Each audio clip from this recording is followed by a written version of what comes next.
Dios nos ha dado un nuevo lugar. Nuestra Iglesia Vive tiene ahora una nueva sede que será un lugar de conexión.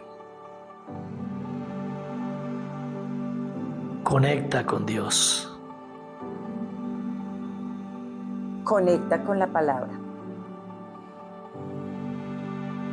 Conecta a las familias.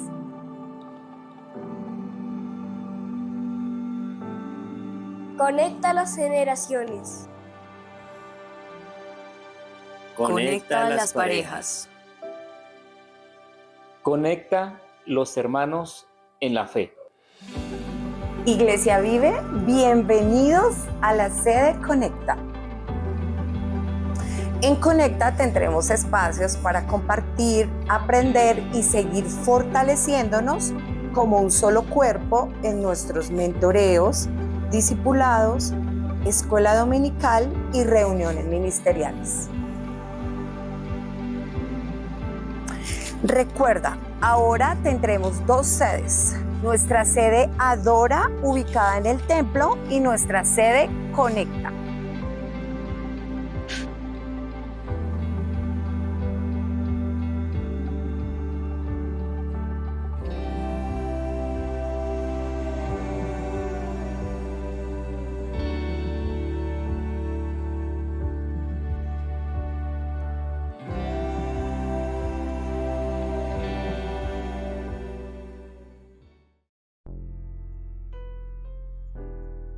Querida comunidad Vive, los invitamos a escuchar las siguientes instrucciones para una adecuada movilización y seguridad de todos.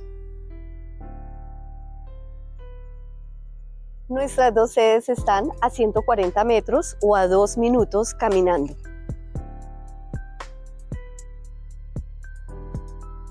Para dirigirse a la sede Conecta, debe salir del templo y dirigirse a la derecha. En la siguiente esquina, girar a la derecha y avanzar hasta la siguiente esquina. A la mitad de la cuadra encontrará la sede Conecta.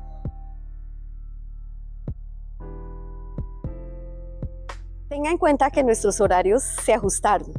El ingreso al templo, nuestra sede Adora, será habilitada 15 minutos antes de cada servicio.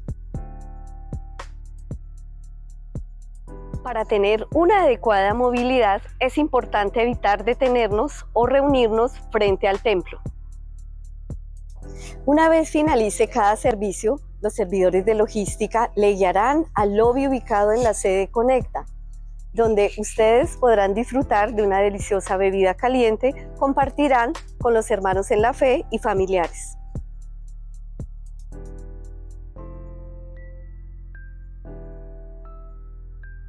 Los niños, adolescentes y jóvenes que asistirán a nuestra escuela dominical se desplazarán a nuestra sede Conecta con el acompañamiento de maestros y servidores de logística, quienes estarán a cargo de la seguridad de sus hijos.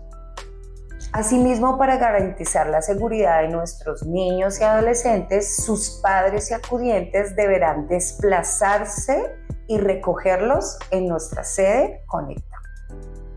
Se establecieron algunas zonas de parqueo seguras donde nuestro equipo de servidores de logística estarán ubicados estratégicamente.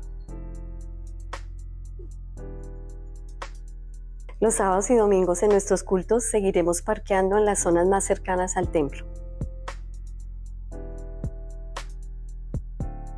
Para las actividades entre semana utilizaremos las zonas cercanas a la sede Conecta. Es importante respetar las áreas definidas para parqueaderos y seguir las instrucciones de los servidores de logística.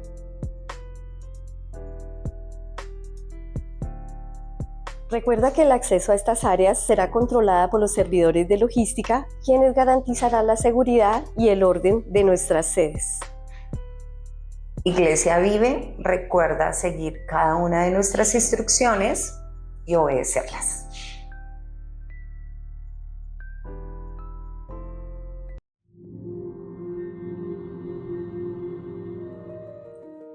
Hoy queremos destacar la unidad, el amor y compromiso de nuestra comunidad Vive durante las actividades realizadas en la etapa de traslado. Definitivamente se experimentó el apoyo incondicional por parte de ustedes, unidos en fe y en acción. Valoramos enormemente sus oraciones, sentimos su amor en cada momento de este proceso y estamos muy agradecidos por el esfuerzo, tiempo, dedicación y paciencia de las personas que nos acompañaron físicamente. Damos gracias por la generosidad en el apoyo financiero y nos complace decir lo logramos y extender nuestro más profundo agradecimiento a cada uno de los participantes porque sin ustedes no hubiese sido posible. La palabra de Dios dice en Hebreos 6:10, pues Dios no es injusto, no olvidará con cuánto esfuerzo han trabajado para Él y cómo han demostrado su amor por Él sirviéndole a otros creyentes como todavía lo hacen. Iglesia Vive, simplemente gracias.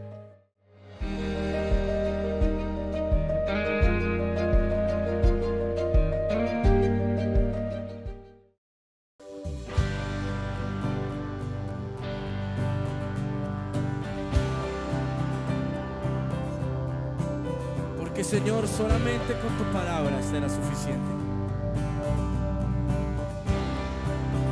Solo tu palabra, Señor. Con solo hablar puedes calmar mi tormenta. Con solo hablar alejas la oscuridad. Al sentirte, Dios, yo siento el cielo en la tierra. Al sentirte, Dios, mis ojos se abren y ven. Tan solo puedo, levante sus manos y diga, no hay nada que no pueda hacer conmigo. Las montañas,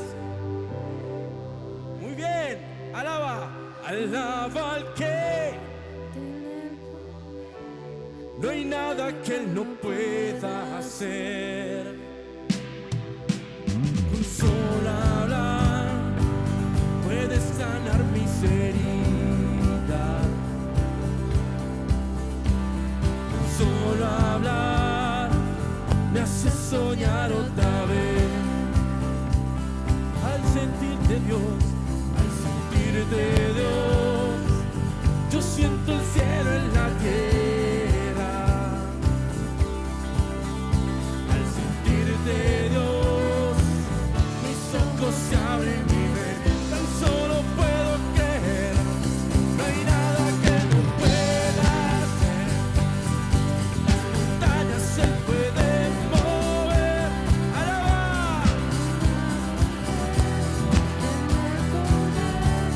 No hay nada que no puedas. Con su voz más alto, no hay nada.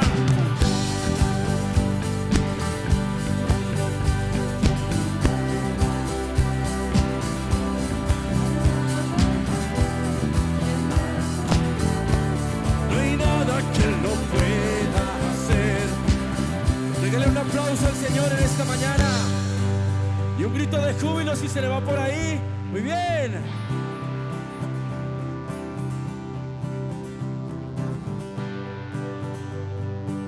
Oh Señor, confesamos esto en esta mañana. Yo creeré cuán grande es Él, no hay poder como el poder de Cristo. Tengamos fe, creamos que no hay poder como el poder de Cristo. Yo creeré cuán grande es Él, poder como el poder de Cristo. Tengamos fe, creamos que no hay poder como. Acompáñame diciéndolo una vez más. Yo creeré cuán grande es Él, no hay poder como el poder de Cristo. Tengamos fe, creamos que no hay poder como el poder. No hay nada que Él no pueda hacer. Vamos, las montañas Él puede mover. Alaba al que tiene el poder. No hay nada que Él no pueda hacer. Hoy no hay nada que Él no pueda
Bueno, hermanos, dentro de nuestro estudio de Primera de Pedro, nuestra reflexión, nuestra meditación que venimos haciendo como iglesia, primeramente pues hemos podido ver la elección de Dios, su misericordia vista en el renacimiento que tenemos en Cristo, la esperanza que tenemos, la herencia, bueno, tantas cosas que hemos podido ver, la alegría que Dios trae producto de esa salvación. Y el apóstol Pedro va a continuar hablando y lo hará hablándonos que el evento más grande para nosotros, la salvación, es un evento muy especial que está marcado en la historia. Que un evento cual sea o un gran evento que no tenga historia no es de fiar. Puede ser algo que nos impacte, pero si no tiene historia no es de fiar. Nuestra común salvación fue el evento más grande del mundo, que fue anunciado, que fue testificado, que quedó registrado, y es para nosotros un motivo de satisfacción y de plena confianza. El título, hermanos, tenemos historia, hablando de esa común salvación. Primera de Pedro 1, 10 al 12 dice: los profetas que profetizaron de la gracia destinada a vosotros inquirieron y diligentemente indagaron acerca de esta salvación, escudriñando qué persona y qué tiempo indicaba el Espíritu de Cristo que estaba en ellos, el cual anunciaba de antemano los sufrimientos de Cristo y las glorias que vendrían tras ellos. A esto se les reveló que no para sí mismos, sino para nosotros, administraban las cosas que ahora os son anunciadas por los que os han predicado el Evangelio por el Espíritu Santo, enviado del cielo, cosas en las cuales anhelan mirar los ángeles. Solamente nos detendremos en esos 3 versículos, 10, 11 y 12 de 1 de Pedro capítulo 1. Pedro ha tratado entonces la predestinación, la doctrina de la predestinación. No sé si usted la recuerda, que dice Pedro, apóstol de Jesucristo, según el previo conocimiento de Dios Padre en santificación del Espíritu. Esto del asunto de la predestinación es a veces discutido y discutible, pero innegable en las Sagradas Escrituras. Es innegable. Son posiciones y pensamientos de las personas, pero cuando van a la Sagrada Escritura les es muy difícil poder escapar de esta doctrina de la predestinación que Dios nos ha dado. Y como les dije, nos habló de esa misericordia que estamos viviendo y la alegría que se desprende de ella. Y hoy nos enseñará acerca de la historia de la salvación, algunos pequeños fundamentos sobre la historia de nuestra salvación. Y particularmente me voy a referir a 4 personajes que intervienen en ella y que están dentro del texto que acabamos de leer. El primero de ellos, profetas.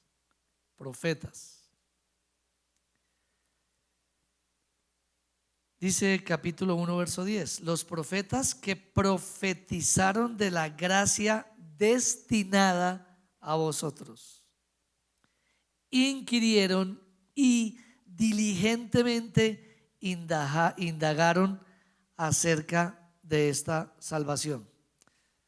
Como estamos viendo también segunda de Pedro, estamos viendo falsos profetas, falsos maestros. Y me pareció muy llamativo que la síntesis interpretativa del tiempo con Dios, hablando de falsos profetas y falsos maestros, lo ponen al lado. Hubo falsos profetas y colocan entre paréntesis maestros, porque el maestro de alguna manera está profetizando. ¿Por qué está profetizando? Porque está tomando de la profecía, de la palabra de Dios, y también se hace responsable de su proclamación. Los profetas que profetizaron de la gracia destinada a vosotros inquirieron y diligentemente indagaron acerca de esta salvación. ahora habla también de un esfuerzo de ellos cognitivo, un esfuerzo de oración, un esfuerzo de tiempo, un esfuerzo de dependencia de Dios, no solamente de un momento de éxtasis, donde un impulso vino y les llevó a hablar de parte de Dios, lo cual es completamente cierto también y válido. Pero aquí habla que ellos inquirieron, indagaron acerca de esta gracia destinada. La revelación de la gracia, ¿cuál era en el pasado? Se anunciaba un Mesías. Fue un proceso donde ellos investigaron esta gracia para judíos y para gentiles desde el principio, desde el comienzo, lo hicieron así. Los profetas con diligencia hablaron de esta gracia destinada desde Noé. Entonces vamos a mirar dentro de este punto, de ese ejercicio profético, cómo Dios hizo y obró por medio, por ejemplo, de un patriarca. Vamos a ver un patriarca, vamos a ver un solo profeta porque no tenemos el tiempo para más, y luego vamos a mirar al mismo Jesús. Entonces, en cuanto a ese patriarca, en Génesis 6:8 dice: pero Noé halló gracia ante los ojos de Jehová, hablando de la gracia destinada, inquirida diligentemente por los profetas. Esa gracia arrancó desde el Génesis. Pero Noé halló gracia ante los ojos de Jehová. Y todo el mundo fue destruido, a excepción de 8 personas. Luego viene el profeta Isaías y lo expresa en 700 años antes de Cristo. Habla de esa gracia destinada y habla de entre comillas gratis, que era esa salvación. Isaías 55:1 y 2 dice: a todos los sedientos venid a las aguas, y los que no tienen dinero, venid, comprad y comed. Venid, comprad sin dinero y sin precio vino y leche. ¿Por qué gastáis el dinero en lo que no es pan y vuestro trabajo en lo que no sacia? Oídme atentamente y comed del bien, y se deleitará vuestra alma con grosura. ¿Cuál era el pago? ¿Cuál era el pago? El precio que se tenía que pagar, o que la Biblia narra de eso de venir a eso gratuito. ¿Gratuito en qué sentido? Tenía que haber alguien tenía que pagar. Pues el mismo Isaías nos lo dijo en 53:4 y 5. Nos dijo que ese pago por el pecado y por hacer parte de esa gracia, la iba a hacer Jesús. En 4 y 5 dice: ciertamente llevó él nuestras enfermedades y sufrió nuestros dolores, y nosotros le tuvimos por azotado, por herido de Dios y abatido. Mas él herido fue por nuestras rebeliones, molido por nuestros pecados. El castigo de nuestra paz fue sobre él, y por su llaga fuimos nosotros curados.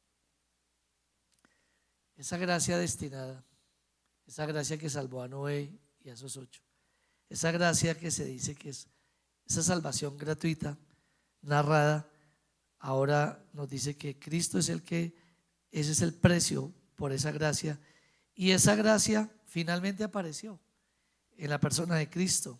Cuando Jesús llega delante de los fariseos y los escribas, abre el libro en el profeta Isaías y dice de ese cumplimiento de la siguiente manera. En Lucas 4, versículo 18 y 21 dice: el Espíritu del Señor está sobre mí, por cuanto me ha ungido para dar buenas nuevas a los pobres, me ha enviado a sanar a los quebrantados de corazón, a pregonar libertad a los cautivos y vista a los ciegos, a poner en libertad a los oprimidos. Y en el 21 dice: y comenzó a decirles: hoy se ha cumplido esta escritura delante de vosotros. Hoy está ese cumplimiento de las personas que ya no tenían ninguna salida, solución, que estaban desamparados. Él vino y los buscó sin que ellos lo buscaran o sin que ellos pagaran un precio. Vino por los enfermos, vino por los pobres, vino por los quebrantados de corazón, vino a declararles libertad y vista. Y esa es de esa gracia destinada que hablan los profetas. Entonces, en esta bella historia hay 4 personajes que intervinieron en ella. Primero, los profetas. Segundo, claro, el Espíritu Santo. Y uno podría decir, pues no hay necesidad de nombrarlos. Si vamos a hablar de personajes que obraron en la tierra impulsados por Dios, ¿por qué hablar de Dios mismo? Porque el texto no lo dice. El texto nos va a hablar del Espíritu Santo. De todos los personajes, Dios Espíritu fue el que inspiró a los profetas. Ahora movía a Pedro a escribir esta carta para la iglesia. En 1:11 dice: escudriñando qué persona y qué tiempo indicaba el Espíritu de Cristo que estaba en ellos, el cual anunciaba de antemano los sufrimientos de Cristo y las glorias que vendrían tras ellos. Ellos estaban expectantes en cuanto a la venida del Señor, como nosotros hoy estamos, igual con la segunda venida del Señor. Y van pasando los tiempos, generación a generación. Ellos lo estaban en cuanto a la venida de Cristo, y el Espíritu era el que les iba a mostrar, a indicar, así como a nosotros nos va a indicar igualmente, porque la Biblia dice que en los tiempos postreros algunos dirán: he aquí el Cristo, este es el Cristo, este es. Pero solo el Espíritu de Dios nos va a hacer a que nosotros no corramos hacia cualquier lado y hacia cualquier doctrina, sino a ser guiados, a decir: todavía el tiempo no ha llegado. Usted pudo haber conocido a alguno. Yo conocí una familia que allá por el año 98, creo, ellos anunciaron el fin del mundo, por ejemplo, y que el Señor ya venía por segunda vez. Ellos estaban hacia un barrio en Bogotá llamado el 20 de julio y un poco más arriba, y ellos ahí construyeron un lugar subterráneo y entraron comida para 3 meses más o menos, y un grupito pequeño parecido al de los 8, no sé si era un poquito más, entraron ahí para esperar hasta que se les acabó la comida y tuvieron que ir saliendo uno a uno y decir: esto fue un fiasco, porque alguno dijo: este es el tiempo, este es el momento. ¿Y cómo saber nosotros? El Espíritu de Dios nos va a decir el tiempo, el momento de su segunda venida, y aquí para la primera venida Él lo indicó y algunos no lo percibieron, como su mismo pueblo, el pueblo judío. En cuanto al tiempo, no podían llegar a saber la fecha, pero sí los rasgos y los eventos que caracterizarían la gracia destinada, Cristo el Salvador. Ellos tuvieron la misma inquietud que hay en nosotros, como les dije, en cuanto a la manifestación de la gracia destinada para los últimos tiempos. Nosotros, ¿para qué apareció en la historia el Espíritu Santo? Bueno, para inspirarles como hombres comunes que ellos eran, a escribir la profecía y la palabra de Dios. Segunda de Pedro 1:21 dice: porque nunca la profecía fue traída por voluntad humana, sino que los santos hombres de Dios hablaron siendo inspirados por el Espíritu Santo. Este es nuestro fundamento. Dios mismo ha inspirado y ha preservado su palabra durante todos los tiempos, de tal forma que si hubiera algún mensaje particular que Dios le quisiera dar a su iglesia, a las familias o a uno de nosotros, pues el Espíritu Santo y la Escritura son nuestra confianza en medio de la comunidad de fe. Importantísimo, ¿verdad? Y tenemos esa confianza. Dios sigue hablando, no en cuanto a que la Biblia se siga escribiendo, porque ya se escribió, sino en cuanto a que Dios nos ilumina de lo que ya está escrito.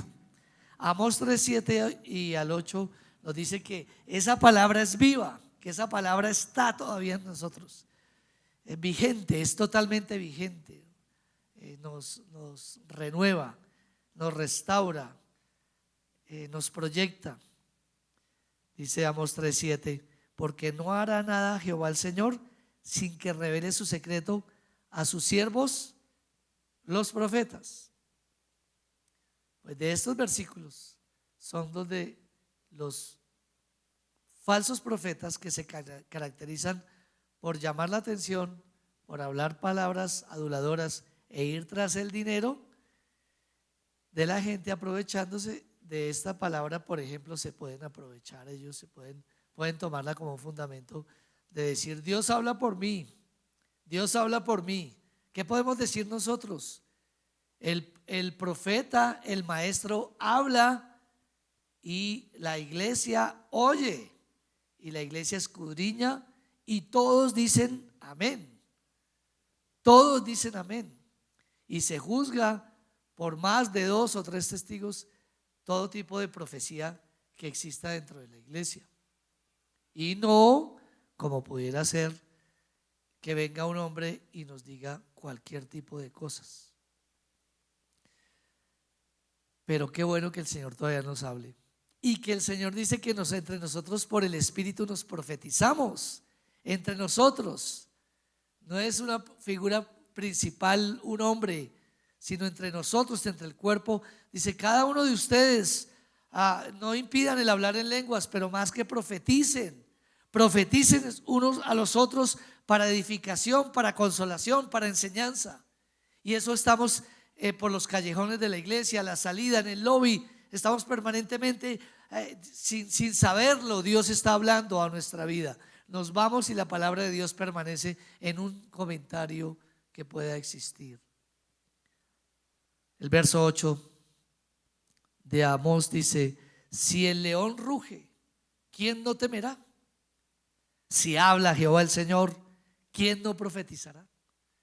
Tenemos una relación activa con el Señor. Estas profecías fueron acerca, por supuesto, de los padecimientos y la glorificación de Jesucristo, eventos que nos motivan a seguirle con esa misma enfoque: los padecimientos de Cristo y su glorificación y su segunda venida. Que dentro de eso Dios nos hable en los asuntos cotidianos que necesitamos, por supuesto, pero no es nuestra centralidad. Podríamos claramente decir nuestra urgencia, pero una añadidura para Dios. La centralidad siempre va a ser la gracia destinada. Bueno, en la historia hay 4 personajes que intervinieron en ella: los profetas. Ahora Pedro nos dice el Espíritu Santo. ¿Quiénes siguen? Apóstoles, los apóstoles de Cristo. Pero no esos apóstoles autonombrados hoy, o esos apóstoles autonombrados o elegidos por la misma iglesia. No hablamos de eso, de muchos, porque ustedes sabían que así como dice profetas maestros, hoy en día, entonces antes la moda era los profetas, ahora son los apóstoles. Los pastores vienen siendo, frente a esos nombrados apóstoles, nada y menos que nada, porque llegó el apóstol fulano. Abran espacio para el apóstol tal. Bueno, no deja de ser un poco desafortunado ese tipo de interpretación y peligrosa, aunque algunos piensen de otra forma. Los apóstoles, los profetas fueron los encargados de anunciar al que había de venir. Eso era el profeta, al que había de venir. Ahora los apóstoles empezarían a hablar del que había venido. Para ser apóstoles tenía ciertas características que cumplirse en ellos. Entre esas, una de las más importantes: haber estado con Jesús. Pablo no estuvo con Jesús, es la excepción, pero tuvo ese encuentro sobrenatural en cuanto a las revelaciones y visiones para complementar la profecía, las cartas, ¿verdad?, que hacían falta, las cartas doctrinales de Pablo. Y podíamos hablar en cuanto al apostolado como oficio, como un oficio, como una tarea de ir y predicar donde Cristo no ha sido predicado, como un oficio, pero no centrarlo en personalidades o en personas que finalmente terminen haciendo que la iglesia se desvíe por este tipo de enseñanzas. Primera de Pedro 1:12 es nuestro último verso. A esto se les reveló que no para sí mismos, sino para nosotros administraban las cosas que ahora os son anunciadas por los que os han predicado el Evangelio por el Espíritu Santo enviado del cielo. Entonces va a seguir hablando también de los profetas, dándole espacio ahora a los apóstoles. Estos profetas no lograrían ver el cumplimiento de esas profecías, así lo dijo Jesús el Señor. Pero llegó el tiempo cuando el Verbo se hizo carne, la gracia destinada estuvo entre nosotros, y esa salvación tan grande que ellos hubieran querido ver, pero no lo lograron. Lucas 10, 23 y 24. Y volviéndose a los discípulos les dijo aparte: bienaventurados los ojos que ven lo que vosotros veis, porque os digo que muchos profetas y reyes desearon ver lo que vosotros veis y no lo vieron, y oír lo que oís y no lo oyeron. El Verbo se hizo carne y está entre ustedes, y ustedes lo pueden, ellos lo pudieron palpar, lo pudieron ver, lo pudieron oír. Dios inspiró a hombres que escribieran su palabra y ahora les ilumina a impulsar por medio del Espíritu Santo, los ilumina y los impulsa a predicar el Evangelio de Jesucristo, que es lo que vinieron a hacer los apóstoles. Dios vino a ellos y los capacitó para hablar su Evangelio, las buenas noticias, y nos cuentan que desde el día de Pentecostés, cuando vino el Espíritu, se empezó a divulgar este mensaje, y más adelante en Hechos 2, 38 y 39, Pedro es uno de esos apóstoles que anuncia el glorioso Evangelio. ¿Y qué consistía ese Evangelio? Dice Pedro, finalmente les dice o les dijo: arrepentíos y bautícese cada uno de vosotros en el nombre de Jesucristo para perdón de los pecados, y recibiréis el don del Espíritu Santo. Porque para vosotros es la promesa, y para vuestros hijos, y para todos los que están lejos, para todos los que están para cuantos el Señor nuestro Dios llamare. La gracia para todos aquellos que Dios llamare, los que Él quiso llamar. Entonces encontramos la esencia del Evangelio y la tarea que ellos tenían, tarea que nosotros tenemos.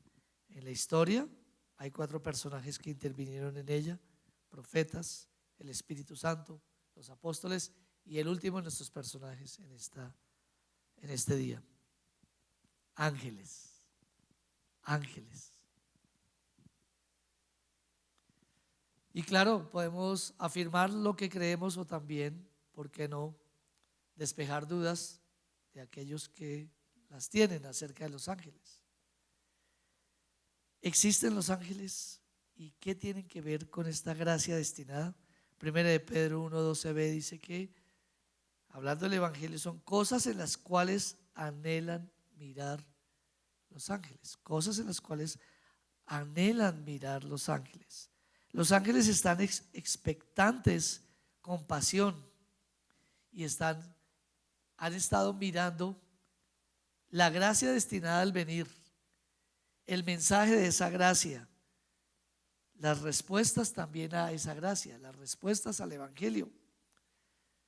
Ellos no son ociosos al mirar ni indiferentes, pues ellos han participado del plan de la salvación. Siempre han participado los ángeles. Anunciaron, por ejemplo, el momento del nacimiento del Señor. Se lo anuncian a María. Lucas 1:30 al 33. Entonces el ángel le dijo: María, no temas, porque has hallado gracia delante de Dios. y ahora concebirás en tu vientre y darás a luz un hijo y llamarás su nombre Jesús.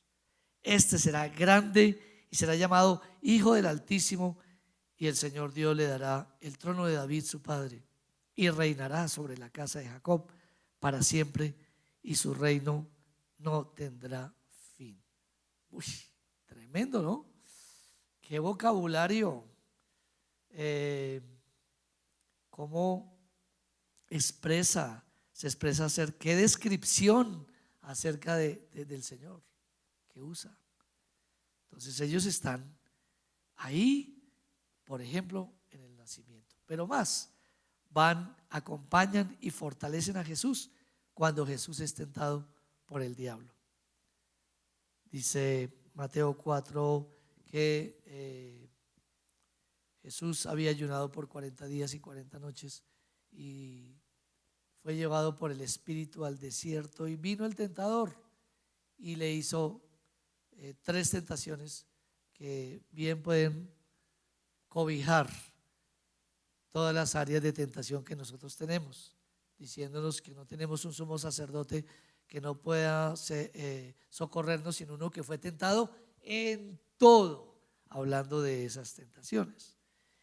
Y luego que Jesús vence la tentación, dice el versículo Mateo 4:11, el diablo entonces le dejó, y he aquí vinieron ángeles y le servían. Dios envía a sus ángeles para el cuidado de nosotros, y podíamos por interpretación decir que cada vez que somos tentados y cada vez que pasamos una tentación y que somos probados, somos fortalecidos por el Señor, y en su voluntad, cuando quiere mandar sus ángeles para bendecir nuestras vidas de cualquier forma, lo hará. Cuando Jesús también resucitó, estamos hablando de 3 eventos trascendentales. Uno, su nacimiento; otro, su tentación, porque si perdía la tentación no podía socorrernos; y por último, su muerte y su resurrección. Estaba al lado los ángeles estaban al lado de la tumba, expectantes de lo que ellos habían sido parte, el anuncio de su segura resurrección. Mateo 28:5, mas el ángel respondió, dijo a las mujeres, no temáis vosotras, porque yo sé que buscáis a Jesús, el que fue crucificado. Yo sé, ellos eran partícipes de ese conocimiento. Ahora los ángeles, en este tiempo, una vez resucitado Jesús, ¿qué hacen entre muchas? Pues un par de cosas, un par de tareas. Se oponen a los demonios, y además ellos nos sirven a nosotros, enviados por Jesucristo. Se oponen, hay una guerra espiritual increíble. Nosotros vamos directamente al Padre por medio de Cristo, y Cristo envía a sus ángeles guerreros y empieza esa batalla, y se desbaratan muchas cosas, y hay grandes respuestas, poderosas respuestas. Ellos vienen a servirnos a nosotros. Hebreos 1:14 dice, ¿no son todos espíritus ministradores enviados para servicio a favor de los que serán herederos de la salvación? Lo último que diremos de los ángeles, como personajes de esta gracia destinada, es que ellos se regocijan cuando un pecador se arrepiente y recibe por la fe al Señor. Lucas 15:7 dice, y ahí es mi último texto, os digo que así habrá más gozo en el cielo por un pecador que se arrepiente que por 99 justos que no necesitan de arrepentimiento. Y aquí viene, así os digo que hay gozo delante de los ángeles de Dios por un pecador que se arrepiente. Y si Dios les hizo partícipe de ese gozo, ¿cuánto más a nosotros? ¿En qué sentido? En que el Espíritu de Dios mismo está en nosotros y produce ese gozo de las nuevas personas que se entregan a Cristo. Entonces, si usted no ha entregado su vida a Cristo para experimentar, por ejemplo, ese gozo, esta puede ser la oportunidad. Y los que han entregado a Cristo, ¿dónde se manifiesta este gozo? En la divulgación, en la intercesión y en la divulgación del Evangelio de Cristo. Ellos venían con gozo, contando todas las maravillas que el Señor hacía. Nosotros llevamos la presencia de Dios donde estamos y sin que nos percatemos, porque no nos percatamos. A veces no nos percatamos, como Moisés bajó de la montaña y no se percataba de la gloria, pero los demás se percatan y sienten a la presencia misma del Señor. Y ese debe ser nuestro pensamiento. No tanto que la gente se percate, no tanto que tengamos, sino la confianza que vamos en nombre de Dios. Y en eso descansaremos. Nuestra común salvación fue el evento más grande del mundo que ha sido testificado. Un gran evento que no tenga historia no es de fiar. Nuestra salvación, hermanos, ha sido testificada, anunciada. El gozo y la alegría de saber que dentro de este plan de salvación tenemos historia. El Señor les bendiga. Vamos a cantar con la música del cielo. Vamos a cantar alegres porque escuchas cuando cantamos para exaltar tu nombre. ¿Está listo?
Cuando cantamos. Quiero escucharlos a ellos. Una vez más. Vamos. Y vamos a cantar con la música del cielo. cielo vamos a cantar. Alegres porque escuchas cuando cantamos.